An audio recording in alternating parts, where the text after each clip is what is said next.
আসসালামু আলাইকুম ওরহমতুল্লাহ। আজকের ভিডিওতে আমরা জানব মদিনার সেই বৃদ্ধা মহিলার হৃদয়স্পর্শী গল্প, যা আমাদের শেখায় কিভাবে ভালোবাসা দিয়ে পৃথিবী জয় করা যায়। মদিনার তপ্ত বালুকা রাশি তখন সূর্যের তাপে খাঁ খাঁ করছে। ধুলোমাখা এক জনপদ, যেখানে প্রতিটি পাথরের ভাঁজে লুকিয়ে আছে ইতিহাসের পদধ্বনি। শহরের এক প্রান্তে একটি জরাজীর্ণ কুঁড়েঘরের দরজায় বসেছিলেন এক বৃদ্ধা। তার কপালে চিন্তার গভীর রেখা, চোখে এক অজানা আতঙ্ক। বারবার তিনি ঝাপসা চোখে মদিনার অলিগলি দেখছিলেন, যেন কোনো এক অদৃশ্য শত্রু তাকে তাড়া করে ফিরছে। বৃদ্ধার পাশে রাখা ছিল কিছু পুরনো আসবাবপত্র আর একটি বড় কাপড়ের পুটলি। তিনি সিদ্ধান্ত নিয়েছেন এই শহর ছেড়ে তিনি চলে যাবেন, কারণ তার কানে এসেছে এক অদ্ভুত জাদুকরের গল্প। লোকে বলছে সেই জাদুকরের কথা নাকি মানুষের হৃদয়ে তীরের মতো বিঁধে যায়। তার নাম শুনলে নাকি অন্তর কেঁপে ওঠে।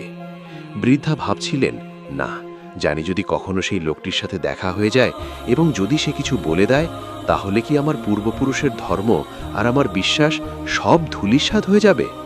তার মনে বারবার একটি নাম প্রতিধ্বনিত হচ্ছিল, মুহাম্মদ সাল্লাল্লাহু আলাইহি ওয়াসাল্লাম। বৃদ্ধা অনেক কষ্টে তার ভারী পুটলিটি তুলে নিলেন। তার পা টলমল করছিল, শরীরের হাড়গুলো যেন বয়সের ভারে ভেঙে আসছিল। কিছু দূর হেঁটে গিয়েই তিনি হাঁপাতে হাঁপাতে রাস্তার ধারে বসে পড়লেন। কপাল থেকে ঘাম ঝরছে, নিঃশ্বাস নিতে কষ্ট হচ্ছে। ঠিক সেই সময় সেই পথ দিয়ে হেঁটে যাচ্ছিলেন রাহমাতুল্লিল আলামিন, দয়ার নবী হযরত মুহাম্মদ সাল্লাল্লাহু আলাইহি ওয়াসাল্লাম।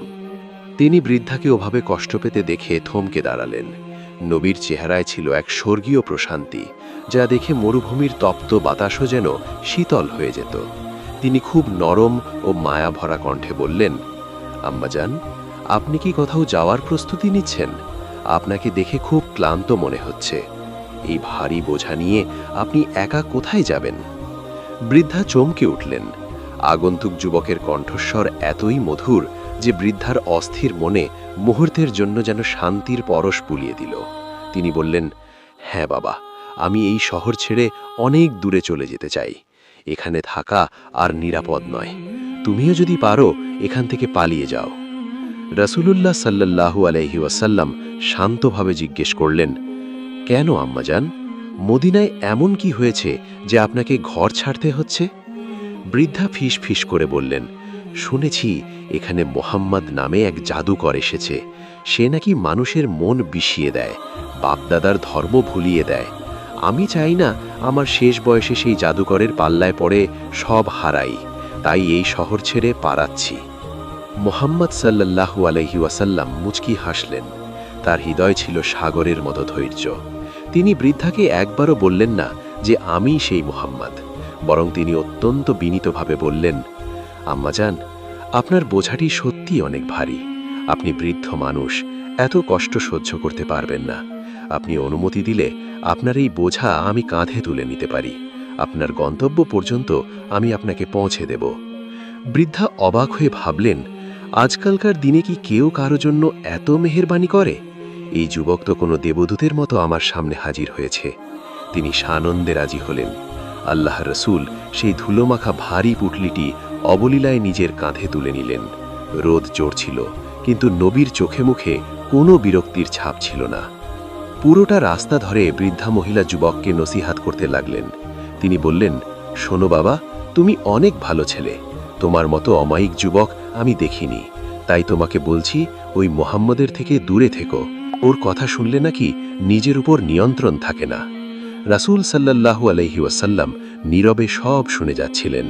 একটি বারও তিনি প্রতিবাদ করলেন না বা বৃদ্ধার কোনো কটু কথায় কষ্ট পেলেন না।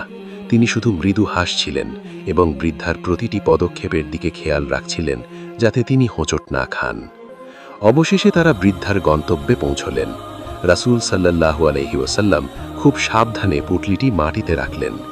বৃদ্ধা যখন হাঁপ ছেড়ে বাঁচলেন, তখন তার মনে হলো এই যুবক তো তার পরিচয় দেয়নি। তিনি পকেট কেটে কিছু দিরহাম বের করতে চাইলেন প্রতিদান হিসেবে, কিন্তু রাসূল সাল্লাল্লাহু আলাইহি ওয়াসাল্লাম বিনয়ের সাথে তা প্রত্যাখ্যান করলেন।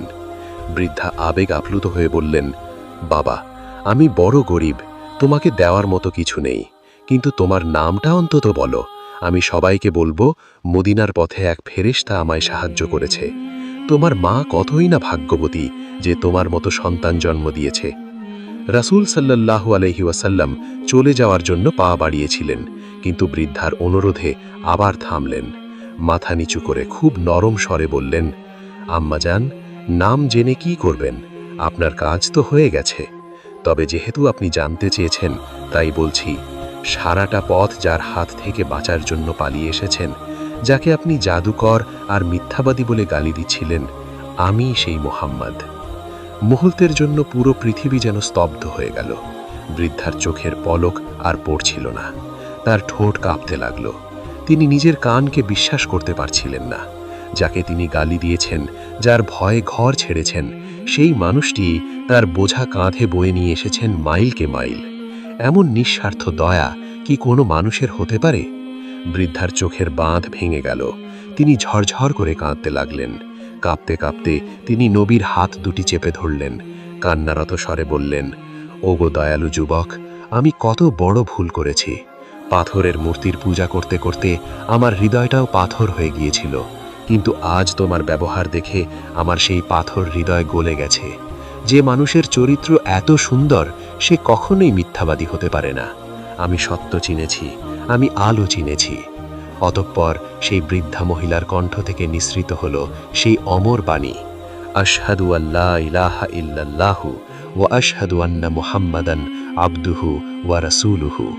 অর্থাৎ, আমি সাক্ষ্য দিচ্ছি যে আল্লাহ ছাড়া কোনো উপাস্য নেই এবং মুহাম্মদ আল্লাহর প্রেরিত রাসূল। মরুভূমির সেই ধুলোমাখা প্রান্তরে শুধু একটি মানুষ নয়, বরং ঘৃণার উপরে ভালোবাসার জয় হল। এভাবেই মুহাম্মদুর রাসূলুল্লাহ সাল্লাল্লাহু আলাইহি ওয়াসাল্লাম তার সুমহান চরিত্রের মাধ্যমে মানুষের হৃদয় জয় করেছিলেন। সুবহানাল্লাহ। নবীজি সাল্লাল্লাহু আলাইহি ওয়াসাল্লামের এই হৃদয়স্পর্শী ঘটনা আমাদের শেখায় যে গালি বা অন্যায়ের প্রতিবাদ প্রতিশোধ দিয়ে নয়, বরং সুন্দর ব্যবহার আর ভালোবাসা দিয়েও করা যায়। বন্ধুরা, আজকের এই ভিডিওটি যদি আপনার হৃদয় ছুঁয়ে থাকে এবং আপনার ঈমানকে সতেজ করে তোলে, তাহলে অবশ্যই একটি লাইক দিয়ে আমাদের উৎসাহিত করবেন। নবীজি সাল্লাল্লাহু আলাইহি ওয়াসাল্লামের এই অসীম দয়ার কথা অন্যদের জানানোর জন্য ভিডিওটি সবার সাথে শেয়ার করে দিন এবং কমেন্ট বক্সে আপনার মূল্যবান মতামত আমাদের সাথে শেয়ার করুন। আপনি যদি আমাদের এই চ্যানেলে নতুন হয়ে থাকেন এবং নিয়মিত ইসলামের এই সুন্দর ও সোনালী ইতিহাসের গল্পগুলো শুনতে চান, তাহলে এখনই চ্যানেলটি সাবস্ক্রাইব করে পাশে থাকা বেল আইকনটি অন করে দিন। আল্লাহ তাআলা আমাদের সবাইকে নবীজি সাল্লাল্লাহু আলাইহি ওয়াসাল্লামের আদর্শে জীবন গড়ার তৌফিক দান করুন। আজ এখানেই বিদায় নিচ্ছি। ইনশাআল্লাহ দেখা হবে আগামী ভিডিওতে। আসসালামু আলাইকুম ওয়া রাহমাতুল্লাহ।